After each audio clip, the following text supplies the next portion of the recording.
Bismillah wa bihamdih. Assalamualaikum warahmatullahi wabarakatuh. Alhamdulillah. Alhamdulillahilladzi anzala as-sakinata fi qulubil mu'minin liyazdadu imanan ma'a imanihim. Asyhadu an la ilaha illallah wahdahu la syarika lah, al-malikul haqqul mubin. Asyhadu anna Muhammadan abduhu wa rasuluh shadiqul wa'dil amin. Subhanaka la ilma lana illa ma 'allamtana innaka antal alimul hakim. Hasbunallahu wa ni'mal wakil. Fanqalabu bi ni'matin minallahi wa fadlin lam yamsashum su' wa taba'u ridwanallah wallahu ghafurur rahim. Wallahu dzu fadlin 'azim. Allahumma aslih ummata Muhammadin sallallahu alaihi wasallam wa farrij an ummati Muhammadin sallallahu alaihi wasallam warham ummata Muhammadin sallallahu alaihi wasallam wansur wahfaz wa ayyid nahdatal watani fil alamin bihaqqi Muhammadin sallallahu alaihi wasallam. Ma'asyiral muslimin, jamaah salat zuhur yang dimuliakan Allah, kita sangat bersyukur kepada Allah Subhanahu wa ta'ala diberikan kesempatan oleh Allah bermuajahah. Bukan saja kita menikmati hidangannya, menikmati pemberiannya, tapi berjumpa kepada yang memberi, berjumpa kepada yang menyajikan, berjumpa kepada yang punya segala kebaikan. Ini adalah kebahagiaan yang paling utama. Boleh jadi ada orang yang secara ekonomi di atas kita, tapi dia tidak bisa berjumpa dengan sang pemberi nikmat tersebut. Bisa jadi ada orang yang persahabatannya, pergaulannya lebih luas dari kita, tapi dia tidak pernah bisa berjumpa kepada zat yang mencipta. Dan karena itu, mana yang lebih baik? Kita tempati rumahnya tapi kita nggak tahu yang punya, atau kita dekat dengan yang punya sehingga kita diberi kebebasan mau rumah yang mana, mau gedung yang mana, mau hotel yang mana, kata yang punya terserah karena aku sudah cinta padamu. Hari ini apa yang kita miliki, betulkah semua pemberian itu lantaran cinta Allah kepada kita? Maka kalau pemberian Allah kepada kita itu karena cintanya, pasti semua yang dimiliki dari Allah akan mendekatkan kita kepada Allah. Tapi kalau yang apa hari ini kita punya, ya, kemudian kita tambah jauh dari Allah, pasti pemberian itu bukan karena cinta. Bu, ibu kalau lagi makan ada tukang ngamen, terganggu nggak? Lagi makan sama suami di restoran ada tukang ngamen, terganggu? Dibagi duit enggak? Kita bagi duit, nyanyinya belum tuntas udah dikasih uang. Emang kenapa? Biar segera menjauh. Kita takut pemberian Allah ini adalah murkanya. Kita khawatir apa yang selama ini kita miliki kalau tidak menambah dekat kepada Allah adalah marahnya. Tapi hari ini luar biasa Bapak Ibu, bekerja bertahun-tahun di perusahaan ini, dapat kesempatan bisa sholat berjamaah. Alhamdulillah, ya. Ini yang mahal mah nih sholat. Yang kerja tadi mah keperluan kita, tapi yang hari ini kita ibadah sholat keperluan kita kepada Allah. Bapak Ibu, tak terasa kita sudah berada di bulan Rajab. Ya, di bulan Rajab ini bukan bulan biasa, ini bulan istimewa. Maka jangan sampai kita menganggap bulan ini menjadi biasa. Ya, banyak orang tidak mengerti bersikap. Ada ibu-ibu jalan ziarah kemana? Ke Banten. Pulang bawa oleh-oleh alpukat. Sayang, ya, bawanya berat, harganya mahal. Padahal di kampung sendiri alpukat banyak. Ya, beli oleh-oleh apa? Emping. Emping banyak di pasar dekat rumah kita. Kalau ini perjalanan istimewa, ziarah yang istimewa, cari oleh-oleh yang istimewa, yang nggak ada di rumah kita. Sama. Kalau ini bulan Rajab, bulan Allah, bulan Rajab bulan istimewa, jangan hanya mengerjakan yang biasa-biasa saja. Harus ada pekerjaan yang sangat luar biasa dan istimewa. Ya, kira-kira habis sholat zuhur ngaji ini biasa apa istimewa nih? Istimewa ini ya, bagi yang baru pertama hadir Allah pilih. Mudah-mudahan berjumpa dengan saya, silaturahminya berkepanjangan. Amin. Ya Rabbal Alamin. Bapak Ibu, Rasulullah SAW pernah menyatakan dalam hadisnya, qala Rasulullah SAW, Rajabun syahrullah, wa Sya'banu syahri, wa Ramadhanu syahru ummati. Rajab ini bulannya Allah, Sya'ban bulanku kata Nabi, dan Ramadan bulan untuk umatku. Ya, Rasulullah menyebut 3 bulan ini secara terikat, secara berturut-turut. Bahkan ada doa yang khas di bulan Rajab, di mana Rasulullah bersama sahabat ketika menyambut datangnya Rajab, mereka semua bermunajat, Allahumma barik lana fi Rajaba wa Sya'bana wa balighna Ramadan. Ya, ini doa masyhur, udah jadi selawatan ini. Ya Allah, berkahkan kami di bulan Rajab, berkahkan kami di bulan Sya'ban, dan sampaikan kami kepada bulan suci Ramadan. Ini sebuah berita yang sangat istimewa, di mana Rasulullah bersama sahabatnya sangat merindukan Ramadan, sampai dia pasang star di awal. Dari mulai bulan Rajab dia sudah merencanakan apa yang akan dikerjakan di bulan Ramadan. Jadi para jamaah yang dirahmati Allah, keistimewaan bulan Rajab ini mempengaruhi keberhasilan Ramadan. Ya, kalau bahasa orang mah, ya kalau lomba, kalau main sepak bola atau ceramah, ya nggak pernah latihan, ujuk-ujuk langsung lomba. Kemungkinan menangnya sedikit, kalah udah pasti. Sama, ya. Ada ibu-ibu main qasidahan di kelurahan, mainnya cuma 15 menit. Latihannya berapa lama? Setahun latihan terus. Ya, pemain-pemain sepak bola kalau ada turnamen tahunan, 2 tahunan, 5 tahunan, tapi latihannya berapa kali? Seminggu sekali latihannya. Maka banyak orang kelak akan gagal di Ramadan karena dia menganggap tidak perlu latihan. Makanya di bulan Rajab ini bulan latihan, persiapan menyambut daripada bulan suci Ramadan. Ya. Apalagi hajat Ramadan bukan sehari, bukan 2 hari, bukan sepekan, 1 bulan perjalanan Ramadan.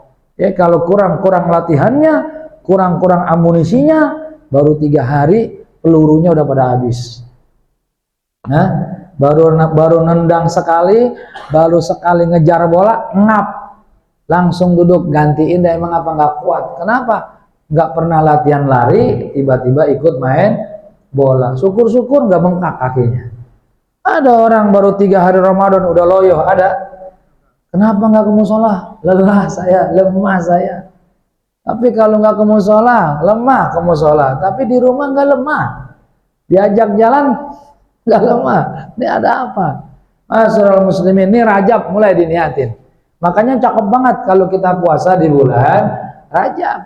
Ya, belum lagi fadilah daripada puasa sehari, 2 hari, 3 hari di bulan Rajab. Masya Allah, sangat-sangat luar biasa ibu-ibu. Nih buat kita yang Ramadan lalu ada utang, ini jangan sampai kelewatan Rajab Sya'ban. Ntar udah nisfu Sya'ban makruh puasa. Udah nisfu Sya'ban kita baru ingat, wah punya utang saya nih, makruh. Nisfu Sya'ban sampai Ramadan itu dianjurkan tidak berpuasa untuk memuliakan kedatangan bulan Ramadan. Seperti itu, kecuali yang memang amalannya udah biasa puasa Nabi Daud. Sehari puasa, sehari enggak, sehari puasa, sehari enggak, itu boleh langsung. Kalau kayak kita yang jarang-jarang, sebelum nisfu Sya'ban bayar. Bapak Ibu, kemudian apa? Kemudian bulan Rajab ini bulan Allah. Ada peristiwa yang terserah Allah mau terjadinya, mau masuk akal nggak masuk akal, tapi kudrah Allah berlaku. Ya, kita tahu sejarah mencatat Rajab menjadi mulia karena di dalamnya terjadi suatu peristiwa yang jangankan dahulu sampai hari ini pun ilmu pengetahuan tidak mampu menganalisa, ilmu pengetahuan tidak mampu mengurai persoalan Isra Mi'raj. Bukan persoalan ilmu pengetahuan, persoalan Isra Mi'raj adalah persoalan keimanan. Nah, makanya di bulan Rajab ini terjadi satu peristiwa yang tidak terjadi pada nabi-nabi terdahulu, pada rasul-rasul terdahulu. Peristiwa ini hanya dihadiahkan oleh Allah. Segitu banyaknya Allah punya hamba. Di antara hamba yang jutaan miliar, ada kelompok hamba pilihan. Siapa itu hamba pilihan? Minal anbiya wal mursalin. Para nabi, para rasul, hamba pilihan Allah. Berapa banyak nabi? 124.000 orang nabi. Ya, kemudian dari sekian banyak nabi rasul disaring menjadi 5 nabi terbaik. Namanya apa namanya? Ulul azmi. Hanya ada 5. Ya, kemudian dari 5 yang terbaik dipilih lagi satu yang terbaik, baginda Nabi Muhammad sallallahu alaihi wasallam. Lalu apa kebaikan dan keistimewaan Nabi kita? Satu-satunya Nabi dan Rasul yang diundang oleh Allah ke istana Allah. Subhanallah. Ya. Kita kalau kampung kita, RW kita nih, RW mah kekecilan dah. Dari satu kelurahan ada satu warga diundang sama presiden. Keren kagak tuh orang? Wih, sekelurahan pada nanya, itu dia Pak Haji Suroto diundang sama presiden. Wah, luar biasa. Orang berdecak kagum. Ya, ini diundang sama Sang Pencipta. Sidratul Muntaha, perjalanan panjang yang luar biasa. Kenapa Allah memuliakan Nabi kita? Karena Nabi kita berlelah-lelah bela agama. Nabi kita ya terseok-seok bela agama. Nabi kita bukan hanya menangis air mata, bahkan juga darah. Maka kemuliaan Allah berikan bagi siapa saja umat Nabi Muhammad yang hidupnya mau bela agama Allah. Itu kata kunci pertama. Ustadz, saya makanya nggak pernah ngalamin hal-hal istimewa. Kayaknya orang-orang kadang-kadang ketemu rezeki gedebuk gitu, kayak bulan jatuh. Saya mah biasa-biasa aja. Coba dalam usia kita, dalam tenaga kita, selama ini kita bela apa? Selama ini kita bela kehidupan kita. Kita kerjakan buat diri kita, buat keluarga kita. Ya, dan ini persoalan yang menggelikan. Kenapa? Karena orang yang beriman yakin rezekinya udah diatur sama Allah. Kenapa diatur pakai mikir-mikir? Kalau bahasa anak murid mah, kata gurunya, kamu sombong bener udah dikasih jawabannya masih mikir. Ini pertanyaan, ini jawaban. Kerjakan saja. Kadang-kadang kita urusan dunia, segala rezeki orang kita pikir-pikirin. Ada orang mikir rezeki tetangga, ada. Lah banyak orang yang pulih mobil dia yang meriang. Dicari-cari jalan ceritanya, dicari-cari kekurangannya. Itu kan kagak jelas. Kita kadang-kadang hidup jadi waktu dan tenaga kita bukan buat bela Allah, bela diri kita dan bela dunia kita. Ya, ada orang sampai meninggal gara-gara ngebela tanahnya 2 meter diserobot, berantem meninggal. Ditanya sama Allah, lu mati ngapain? Bela aku, bela tanah saya diambil. Ya, udah nggak ditengok-tengok. Maka ketika Bapak pengen dapat kemuliaan, pengen dimi'rajkan, diundang oleh Allah, jangan biarkan hidup kita hanya untuk bela dunia. Dunia udah diatur sama Allah. Dunia ini ibaratnya bola, ibaratnya roda sepeda. Roda belakang sama roda depan. Main kejar-kejaran. Sampai kapanpun, sampai botak pun tidak akan pernah ketemu. Tidak akan pernah bersentuhan. Karena memang roda depan, roda belakang kagak bisa menyatu. Kita dengan dunia ini nggak bakal bisa menyatu. Kenapa? Karena dunia ini bukan milik kita, dunia ini milik Allah. Yang ada di tangan kita namanya titipan rezeki, titipan. Namanya titipan, masa munyain? Hah? Bapak nitip, ya, dipunyain namanya nitip. Lapor nggak ke polisi? Dititip kok munyain? Kan kita udah bilang, inna lillahi wa inna ilaihi rajiun. Sesungguhnya kita semua punya Allah. Ya miliknya Allah, nanti sewaktu-waktu akan pulang kepada Allah, akan diambil. Masya Allah. Makanya para jamaah, seringkali orang tersinggung dengan dunia, tapi dia tidak marah ketika agamanya tidak tegak di rumahnya. Ini maksud saya tidak marah bukan demo ke orang, ke diri kita dulu. Ada nggak kita marah ketika kita nggak sholat isya, bawahnya gitu? Kan kita biasa-biasa saja. Tapi kalau kita umpamanya ketemu nggak disapa, ya, ngucap salam nggak dijawab, tersinggungnya luar biasa. Tapi kita tidak sholat, kita tidak ngaji seminggu, kok biasa-biasa saja, nggak cemas, nggak risau. Kecemasan, kerisauan hanya hadir bagi orang yang cinta. Betul? Iya. Bapak, ibu, suami istri saling mencinta. Suaminya belum pulang 3 hari, istrinya cemas. Pantas nggak? Pantas orang kecintaannya. Tapi kalau seorang suami cemas karena istri tetangganya belum pulang, curiga nggak kira-kira? Kata bininya, Bapak kenapa sih agak cemas? Iya, istri tetangga kita belum pulang. Kata bininya, kok bisa begitu? Apa urusan yang mencemaskan dia? Oh, mar. Kita cemas dengan dunia yang juga nanti kita akan tinggalkan. Tapi kita tidak risau dengan ibadah yang besok nyelamatin kita di kubur. Yang besok jadi tiket kita di hadapan Allah ibadah. Mana ibadahmu? Mana belamu terhadap agamaku? Subhanallah. Makanya nih yang sabar-sabar dikit di masjid, pengen pulang tapi ngaji dulu. Ini lagi bela agama Allah. Amin. Atau ibu bapak duduk begini, bagus. Coba nggak ada yang duduk, saya ceramah sendirian. Enak nggak kira-kira? Saya bisa ceramah kan ada bapak ibu. Nih kita lagi bela agama. Ada orang bilang begini, ngapain bela Allah? Emang Allah perlu dibela? Masya Allah, ini orang baca ayatnya enggak? Ayatnya jelas. Ayatnya ini Allah yang ngomong ini. Intan surullaha yansurkum wa yusabbit aqdamakum. Yang ngomong Allah. Jika kamu tolong Allah, Allah akan tolong kamu dan Allah kokohkan kehidupanmu di muka bumi. Itu yang ngomong Allah, Al-Qur'an. Masa ada yang bilang begini? Masa kita nolong Allah? Itu Allah yang nawarin. Nolong Allah itu bukan dalam kapasitas Allah seperti orang yang lemah, orang yang sakit, orang yang lelah, diangkat, digendong, bukan. Menolong Allah itu menyenangkan Allah. Apa menyenangkan Allah? Nih begini, Bapak didatengin sama tetangganya, Pak, besok saya mau pesta. Ini baju batik, besok pakai. Kira-kira kalau besok baju batiknya dipakai, yang ngasih seneng apa enggak? Begitu maksudnya. Allah kasih kita syariat Islam, pakai syariatnya biar Allah senang. Enggak dipakai, akhirnya kan orang kagak enak. Apa tetangganya besok? Gua punya tetangga udah gua modal-modalin baju batik biar nerima tamu, dia nggak pakai. Tetangga nggak ada belanya sama saya, nggak ada belanya, kata dia begitu kan. Nggak nolong saya kan lagi banyak tamu, yang lain saya kasih baju batik jadi penerima tamu pada pakai, dia kagak pakai. Masalah bagiran dia. Ketika kita melaksanakan sholat, nih kita lagi bela agama Allah. Ketika kita hadir di pengajian, nih kita lagi bela agama Allah. Lalu kalau begitu, banyakin perjuangan kepada Allah. Kalau ngaji seminggu sekali mah kedikitan. Betul. Betul apa cukup tuh?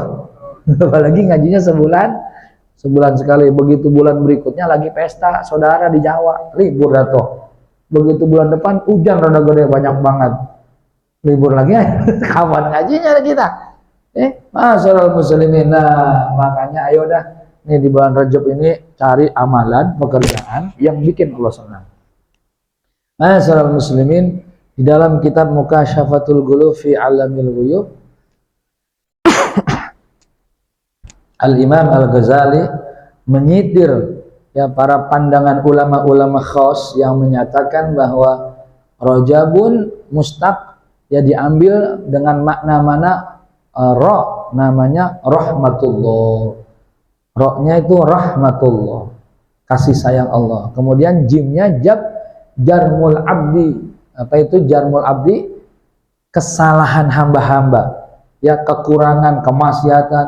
Baknya apa? Birrullah. Kata Imam Al-Ghazali, seakan-akan Rajab ini berkata, wahai para malaikat, siapapun hambaku yang punya kesalahan, yang punya dosa, yang punya kekurangan, tutupin di depannya dengan kasih sayang Allah, di belakangnya dengan kebaktian dari Allah. Seakan-akan kalau kata polisi mah, merem, jangan kita saksikan keburukan orang. Jadi di bulan Rajab ini Allah pengen banget ngampunin manusia. Sebanyak apapun dosa hambanya, kata Allah, tutupin sama rahmat saya, tutupin. Itu artinya apa? Itu artinya di bulan Rajab ini Allah lagi buka besar-besaran. Apa itu? Pemutihan. Oh, pemutihan ya Pak. Kalau Bapak bayar pajak nunggak, pemerintah ngasih kesempatan, yang nunggak nggak kena denda. Enak kata begitu? Iya.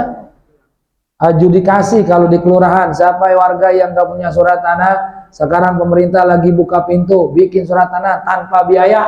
Enak nggak kira-kira? Digratisin semua. Tapi cuma sebulan. Cuman sebulan nih bulan Rajab, bulan pengampunan. Bulan Rajab di mana Allah sangat gembira kalau ada orang-orang yang mau minta ampun sama Allah. Makanya di bulan Rajab ada bacaan khusus minta ampun sama Allah. Apa bacaannya tuh? Rabbighfirli warhamni watub alayya. Jangan ditinggal-tinggal. Maghrib 70, subuh 70. Itu jangan ditinggal. Kalau nggak sempat, Ustaz, ya bagaimana caranya? Mau 30 dulu kayak ntar lengkapin. Tapi ini bulan yang sangat mahal untuk pengampunan. Bapak Ibu jamaah yang dirahmati Allah, kalau kita nggak bisa nikmat memperbanyak ibadah, kalau kita nggak punya kesempatan untuk mengurangi maksiat karena lingkungan kita memaksa kita berdosa, tapi yang paling indah adalah ketika kita dikasih ampun sama Allah, dikasih maaf, ini kenikmatan yang paling dahsyat. Ya, makanya di kalangan tasawuf itu ada yang namanya i'tiraf. Apa itu i'tiraf? Pengakuan hati.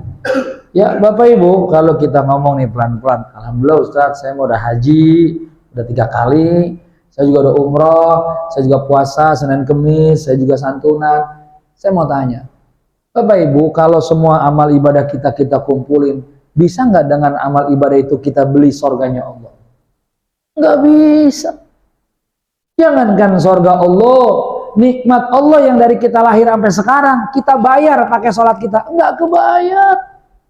Jantung kita dari mulai sekarang lahir sampai sekarang berapa lama berdenyut?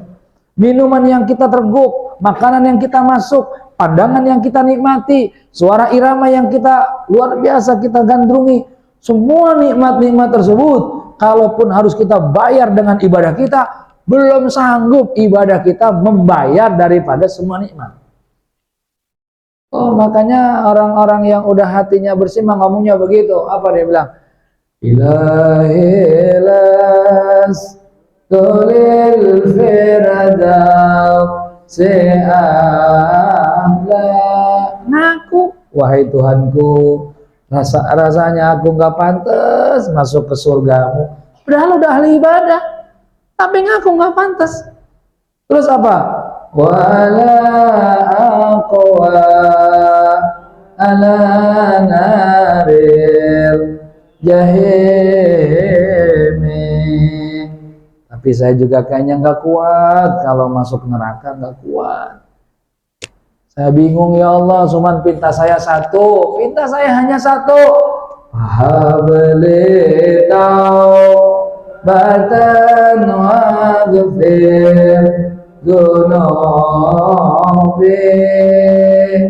fa innaka ghafiru zambil azimi.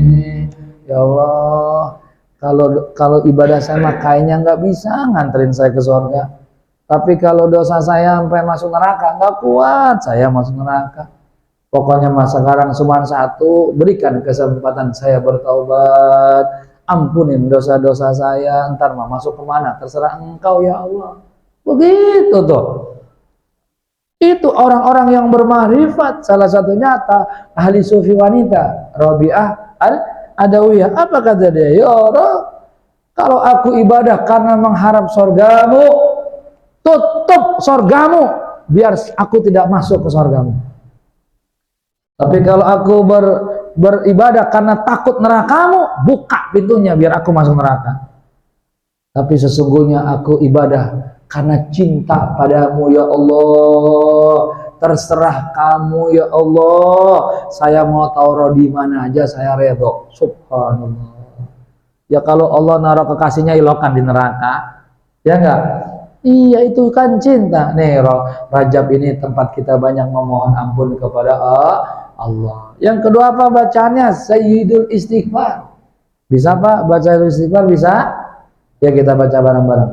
Allahumma anta rabbi la ilaha illa anta khalaqtani wa ana abduka wa ana ala ahdika wa wa'dika mastata'tu a'udzu bika min syarri ma sana'tu abu'u laka bi ni'matika alayya wa abu'u bi dhanbi faghfir li fa innahu la yaghfiru dzunuba illa anta.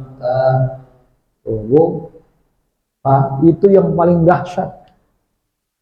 Yang paling Allah senengin hambanya ngakuin saya ini Tuhan. Allah pengen banget kita ngakui Allah. Ya, ketika kita ngakui Allah, maka kita sadar kitanya hamba Allah. Ketika kita sadar hamba Allah, maka kita akui manusia tempatnya salah dan dosa. Udah banyak minta ampun. Ini Bapak Ibu kesempatan nih. Kalau Bapak Ibu jaga dari hari-hari pertama Rajab, saya nggak tahu besok di penghujung Rajab Bapak Ibu mau dikasih apa sama Allah. Kan terserah Allah. Ya kita doa nih ya di Rajab ini. Mudah-mudahan nanti di ujung Rajab percis sekitar tanggal 14 Februari kita dikasih hadiah sama Allah. Apa tuh? Presiden yang Allah pilih. Amin. Itu kan sekarang kesempatan ya Rajab nih. Aduh, jangan sampai enggak. Di zaman Nabi Musa, ini kisah yang menutup kajian kita supaya ada kesempatan buat yang lain. Ada satu masyarakat yang di situ ada seorang yang sangat dikenal sebagai biang rusuh. Ya kalau orang Betawi itu biang kerok namanya. Pokoknya kalau ada dia lewat pasti sendal apa? Hilang. Kalau ada dia kelewatan malam lewat pasti burung apa? Hilang. Pokoknya ribet dan nih orang. Akhirnya masyarakat ngadu sama Nabi Musa, ya Rasulullah, ini fulan bin fulan kayaknya bikin resah di sini nih. Kemudian Nabi Musa memohon petunjuk sama Allah, lalu Allah memerintahkan agar Nabi Musa mengusir orang tersebut. Ini orang preman, nggak ada yang berani sama dia. Ini orang preman lah, pokoknya udah biang rese lah, biang rusuh, tapi nggak ada yang berani. Akhirnya singkat cerita diusir sama Nabi Musa. Beberapa tahun kemudian Allah Subhanahu Wa Taala memerintahkan Nabi Musa untuk menyolatkan seorang hamba yang meninggal hari ini. Maka Nabi Musa bertanya, ya Allah, di mana hambamu yang meninggal? Tuh di kampung sebelah, cari. Akhirnya Nabi Musa mencari, bertanya di kampung tersebut, siapa yang meninggal? Masyarakat situ nggak ada yang tahu, nggak ada yang meninggal lagi. Biasa-biasa aja kita, nggak ada yang meninggal. Akhirnya Nabi udah nanya ke sono kemari, akhirnya nggak menemukan. Nabi kemudian hendak meninggalkan kampung tersebut dan ingin bertanya kepada Allah. Begitu hendak meninggalkan kampung, di ujung jalan, di ujung kampung ada tumpukan sampah-sampah. Di antara tumpukan sampah-sampah itu ada yang menarik perhatian Nabi Musa. Ternyata di antara sampah itu ada mayat manusia. Ya, ada manusia mayat. Masya Allah, Nabi Musa kaget. Masya Allah, jangan-jangan ini mayat yang disuruh disolatkan. Akhirnya Nabi Musa ya dengan bantuan beberapa orang merapikan, mengangkat mayat tersebut, merapikannya untuk kemudian disolatkan. Dan Nabi Musa sangat terkejut karena begitu dibersihkan, dimandikan, dikafankan, ternyata wajahnya dikenal sama Nabi Musa. Siapa wajah itu? Wajah yang beberapa tahun pernah diusir oleh Nabi Musa. Nabi Musa nggak banyak tanya, sholat selesai kuburin baru tanya sama Allah, ya Rabb, apa yang terjadi dengan fulan bin fulan? Orang yang dahulu atas perintahmu kau usir, dan sekarang atas perintahmu juga kau suruh aku menyolatkan. Kata Allah, ya Musa, sungguh dia menjadi orang yang sombong, yang angkuh, yang tidak mau penuh kasih sayang. Kesombongannya kupatahkan dengan cara dia diusir dari kampung tersebut, lalu dia masuk ke kampung orang yang kampung tersebut orangnya gagah-gagah, orangnya hebat-hebat, orangnya kuat-kuat, maka dia nggak berani, dia nggak dikenal, nggak ada nilai, dia jadi sampah di kampung tersebut. Kalau kemarin dia ditakutin orang, sekarang dia orang paling takut di kampung tersebut karena nggak dikenal. Akhirnya dia hidup lontang-lantung, dia makan bekas sisa orang, dia tinggal di tempat yang tidak jelas, dia tidur di mana sembarang tempat, sampai akhirnya dia terserang penyakit dan dia ada tempat sampah meninggal. Ketika dia mau meninggal, dia mengucap lirih kepadaku, ya Allah, aku redho, biarlah aku meninggal tanpa tangisan istriku, biarlah aku merenggang nyawa tanpa isak anak-anakku, biarlah aku sendiri meninggal merasakan semua ini. Tapi satu, ya Allah, jangan engkau hapus aku sebagai hambamu. Itu, jangan engkau hapus aku sebagai hambamu. Sungguh engkau Tuhanku dan aku adalah hambamu. Ya Musa, ketika dia meninggal, dia akui aku Tuhannya. Dia akui aku Tuhannya. Aku senang dengan semua itu. Maka detik itu dia menjadi kekasihku. Tolong sholatkan kekasihku. Akuin. Allah itu Tuhan kita. Ustadz, saya mah udah ngakuin. Iya, di lisan.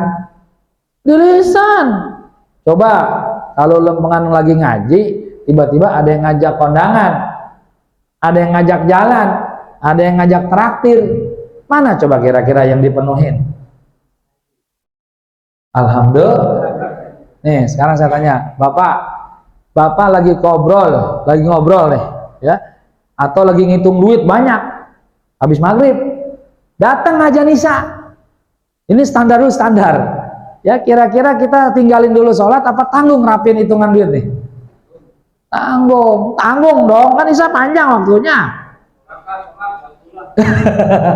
Nah, sekarang kita balik, sama waktunya habis maghrib lagi ngitung duit, terus perut mules. Ayo, tanggung apa tinggal dulu nih? Mau tahan tuh sampai keluar di celana, mau? Aduh Ustaz, nggak bisa tuh, panggilan perut aja. Artinya gini, barometer itu masih sangat nyata. Kita masih meletakkan kedekatan kita kepada Allah itu belum di atas segalanya. Maksud saya begitu. Kita bukan nggak menyembah Allah, cuman kedekatan kita kepada Allah terhalangi oleh hal-hal lain. Mungkin harta, mungkin keturunan, mungkin juga ilmu, mungkin juga pergaulan. Nggak enak lah kalau kita sholat duluan, kan yang lain belum sholat. Apa urusannya lu sama dia nggak enak? Emang besok waktu dikubur kita nanya, sih temenin gue jawab nih, malaikat nanya, kagak bisa. Ketika pulang nafsi. Jadi saya tidak mengatakan bahwa kita semua nggak menyembah, kita menyembah Allah, cuman kedekatan kita. Ini kan yang dimaksud cinta ya.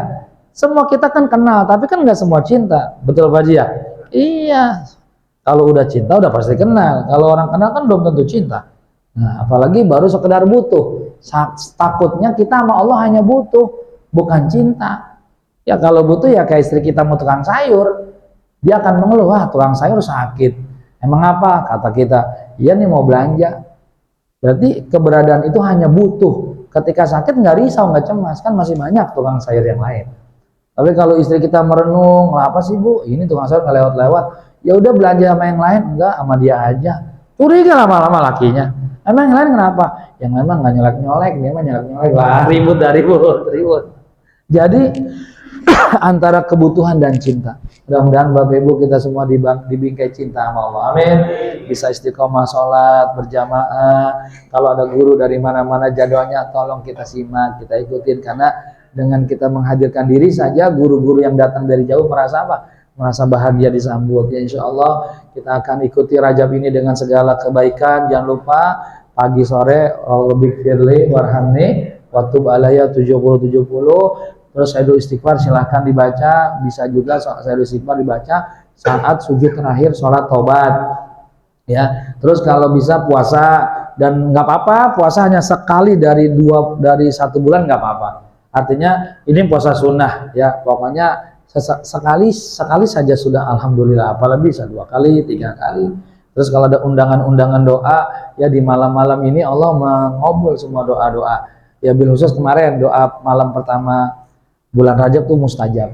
Nanti yang bagus lagi pas malam 27 Rajab. Itu bagus ya. Saya titip salam kepada semua ya, sambil kita mendoakan diri kita, keluarga kita, lingkungan kita, doain juga negeri bangsa kita. Ya makin kemari kelihatannya makin nampak ya, kita berharap tidak ada kekisruhan dalam pemilu besok ya. Walaupun di beberapa pertemuan kita udah mendengar ada potensi pemakzulan presiden karena pelanggaran yang dahsyat, belum lagi ada ancaman menembak dan sebagainya begitu. Tapi itu tipu daya manusia, tentu tipu daya Allah lebih hebat. Hanya dengan doa kita bermohon semoga negara bangsa kita dijaga, dipelihara kesatuannya, dan pada akhirnya nanti dikaruniakan pemimpin yang jujur, yang amanah, yang soleh, dan itu harus kita mulai dari diri kita. Bisirril Fatihah. A'udzubillahi minasyaitonirrajim. Bismillahirrahmanirrahim. Alhamdulillahirabbil alamin arrahmanirrahim maliki iyyaka na'budu wa iyyaka nasta'in. Shiratal ladzina an'amta 'alaihim ghairil maghdubi 'alaihim waladdallin. Amin ya rabbal alamin. Demikian, terima kasih, mohon maaf. Wabillahi taufiq wal hidayah. Wassalamualaikum warahmatullahi wabarakatuh. Sallallahu alaihi Muhammad. Sallallahu alaihi Muhammad. Sallallahu Muhammad sallallahu alaihi wasallam.